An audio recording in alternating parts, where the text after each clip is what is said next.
5 मार्च तक चलने वाली सदन की कार्रवाई को न केवल महामहिम राज्यपाल जी के अभिभाषण पर चर्चा करने और सभी सदस्यों को अपनी बात को रखने का, बल्कि सामान्य बजट और अनुदान मांगों पर भी चर्चा के साथ ही विधायी कार्यों को संपन्न करने के साथ साथ अन्य महत्वपूर्ण मुद्दों पर भी, जनहित से जुड़े हुए महत्वपूर्ण मुद्दों पर भी प्रभावी चर्चा का एक मंच सदन बनाओ। देश और दुनिया के द्वारा उत्तर प्रदेश को आकर्षण का केंद्र मानते हुए जो वर्तमान में स्थितियां दिखती हैं, स्वाभाविक रूप से हताश और निराश विपक्ष इन मुद्दों पे चर्चा करने से भागने का प्रयास करता है, सदन की कार्रवाई में बाधा पैदा करने का प्रयास करता है। विपक्ष अगर सार्थक चर्चा को आगे बढ़ाने में मदद करेगी तो मेरा अनुमान है कि यह एक बहुत अच्छा सत्र, बजट सत्र हो सकता है, जिसमें और बजट अपने आप में समग्रता को लेकर के दो महत्वपूर्ण मुद्दे होते हैं, जिनमें विपक्ष ही नहीं बल्कि सदन का हर सदस्य अपनी बात को प्रभावी ढंग से रख सकता है। लेकिन इसके इतर भी अगर किसी मुद्दे पर विपक्ष चर्चा करना चाहेगा,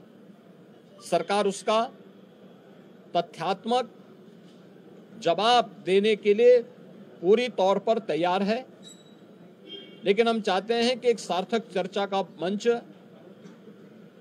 सदन बनने चाहिए। आरोप प्रत्यारोप या फिर असंसदीय आचरण से इस समस्या का समाधान नहीं हो सकता है, और मैं उम्मीद करता हूं कि महामहिम राज्यपाल के भाषण से उस सुदृढ़ और मर्यादित संसदीय आचरण की शुरुआत हम लोग विपक्ष के अंदर देख। विधानमंडल की इस कार्रवाई में भाग लेने के लिए आए हुए सभी माननीय सदस्यों का मैं स्वागत करता हूं। वर्ष का जो प्रारंभिक सत्र होता है, यह राज्यों के अंदर महामहिम राज्यपाल जी के अभिभाषण से इस सत्र की शुरुआत होती है। इसके अलावा वर्ष भर के लिए राज्य सरकार का बजट भी इसी सत्र के दौरान पारित होता है। अन्य विधायी कार्यों के साथ ही जनहित से जुड़े हुए, राज्य के विकास से जुड़े हुए महत्वपूर्ण मुद्दों पर भी सदन में चर्चा होती है। आज विधानमंडल के कार्रवाई प्रारंभ होने के साथ ही महामहिम राज्यपाल जी का महत्वपूर्ण अभिभाषण संवेद सदन को महामहिम राज्यपाल जी के द्वारा अपने अभिभाषण के माध्यम से संबोधन होगा। इसके उपरांत कल से महामहिम राज्यपाल के भाषण पर सदन में चर्चा भी होगी। 20 फरवरी को वर्ष 2025-26 का उत्तर प्रदेश का सामान्य बजट सदन में प्रस्तुत होगा।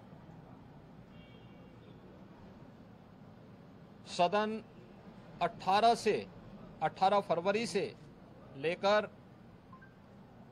5 मार्च तक के लिए प्रस्तावित किया गया है। उत्तर प्रदेश के इतिहास में ऐसे बहुत कम क्षण आए हैं जब इतने लंबे समय के लिए सदन आहूत किया गया हो,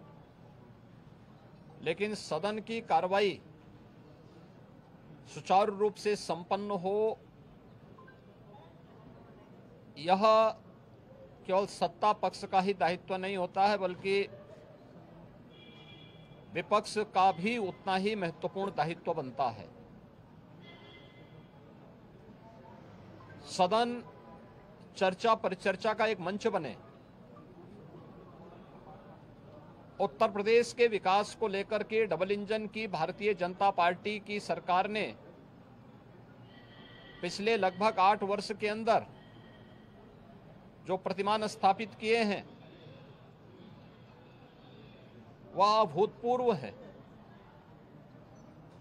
उसकी झलक अभिभाषण के माध्यम से भी और सदन के अंदर चर्चा परिचर्चा के माध्यम से भी देखने को मिलता है। उत्तर प्रदेश के परसेप्शन में आए हुए व्यापक बदलाव देश और दुनिया के द्वारा उत्तर प्रदेश को आकर्षण का केंद्र मानते हुए जो वर्तमान में स्थितियां दिखती हैं, स्वाभाविक रूप से हताश और निराश विपक्ष इन मुद्दों पर चर्चा करने से भागने का प्रयास करता है, सदन की कार्रवाई में बाधा पैदा करने का प्रयास करता है। विपक्ष अगर सार्थक चर्चा को आगे बढ़ाने में मदद करेगी तो मेरा अनुमान है कि यह एक बहुत अच्छा सत्र, बजट सत्र हो सकता है, जिसमें अगले 5 मार्च तक चलने वाली सदन की कार्रवाई को न केवल महामहिम राज्यपाल जी के भाषण पर चर्चा करने और सभी सदस्यों को अपनी बात को रखने का, बल्कि सामान्य बजट और अनुदान मांगों पर भी चर्चा के साथ ही विधायी कार्यों को संपन्न करने के साथ साथ अन्य महत्वपूर्ण मुद्दों पर भी, जनहित से जुड़े हुए महत्वपूर्ण मुद्दों पर भी प्रभावी चर्चा का एक मंच सदन बन सकता है और माननीय सदस्यों को अपनी बात को प्रभावी ढंग से रखने का एक अवसर भी प्राप्त होगा। हम उम्मीद करते हैं कि हार की हताशा से परेशान विपक्ष अपनी इस खुन्नस को सदन पर नहीं उतारेगा। सदन की कार्रवाई को सुचारू रूप से संचालन करने में एक सकारात्मक योगदान की हम अपेक्षा करते हैं और मैं सरकार की तरफ से आश्वस्त करता हूं कि जिस भी मुद्दे पर, यद्यपि अभिभाषण और बजट अपने आप में समग्रता को लेकर के 2 महत्वपूर्ण मुद्दे होते हैं, जिनमें विपक्ष ही नहीं बल्कि सदन का हर सदस्य अपनी बात को प्रभावी ढंग से रख सकता है, लेकिन इसके इतर भी अगर किसी मुद्दे पर विपक्ष चर्चा करना चाहेगा, सरकार उसका तथ्यात्मक जवाब देने के लिए पूरी तौर पर तैयार है। लेकिन हम चाहते हैं कि एक सार्थक चर्चा का मंच सदन बनने चाहिए। आरोप प्रत्यारोप या फिर असंसदीय आचरण से इस समस्या का समाधान नहीं हो सकता है और मैं उम्मीद करता हूं कि महामहिम राज्यपाल के भाषण से उस सुदृढ़ और मर्यादित संसदीय आचरण की शुरुआत हम लोग विपक्ष के अंदर देखने का प्रयास करेंगे। उम्मीद करते हैं कि इस प्रकार का